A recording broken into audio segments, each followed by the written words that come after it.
I remember my grandfather's favorite story was about how everything used to cost 2 cents when he was a kid, but now everything is getting more expensive as the days pass by, and it was all because of the government. These uneducated bastards didn't know how to control prices, and his complaining would go on and on. And that's exactly what reactive people do. They always focus on the stuff that they can't control. On the other hand, proactive people understand that even if my complaining was completely objective, it doesn't help me. So I'm going to focus on what I can control. If a proactive person owns a business where he sells a product, instead of focusing on how people these days don't value good products any longer and how the government has awful regulation, he focuses on how can I develop my product so my customers can't live without it. And what do you think our effort minimizing brain is going to pick as a default? And that is exactly why most people focus on the things that they can't control.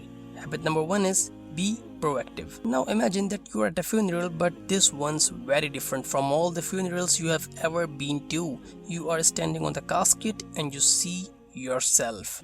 What would you say about yourself? This is one of the most powerful questions you could ask yourself. Do you want to say that you are a good husband or wife? If that's the case, how does coming home and instantly being negative towards your spouse affect that? Do you want to be remembered as a valuable person to society? If that's the case, are you doing the things that will allow you to say that? Or are you scared of failure and choose comfortable weakness instead? Habit number 2 is begin with the end in mind. Now, if I were to ask you what are the most significant things to you, the most common answer would be your family, your spouse, your children. You would never ever say organizing files or watching news or sports. But how many of us spend time organizing files and watching TV, then planning our nutrition and going to the gym? That's the terrible disconnect between what we say and how we actually allocate our time. Habit number 3 is put first things first. Now imagine you are a content creator and I'm also a content creator. We both make cool videos and we both have access to an audience of about 100,000 people. I saw your videos and I love it, so I decided to share it with my audience, and as a result now you have thousands of people looking at your stuff and watching your videos. You see this and think, who is this guy? Let me take a look at his channel. You start looking at my videos and think the ideas I have are also quite good. So you decide to share it with your audience, and as a result I now have thousands of people watching my stuff and looking at my channel. Habit number 4 is think win-win. For you to win, another person does not have to lose.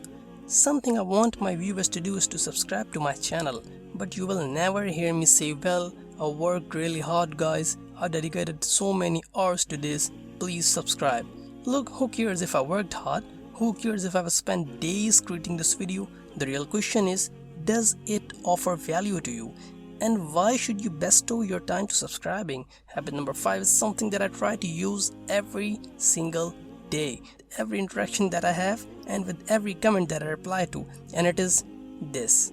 First, seek to understand, then to be understood. Now imagine there are 2 people and a tree with 5 apples on it. They are both too short to reach the apples, but if one of them sits on the other's shoulders, he can reach all 5 apples. This is called synergy. I know you can't do this with everybody, but still you shouldn't lose the opportunity whenever you can do it.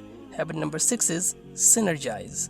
A man has been trying to cut down a tree for hours, and after a while his neighbors can't take it anymore. He goes over and says, you know, if you sharpen the saw, you will be able to cut it down faster. And the man replies, but sharpening the saw is going to take time.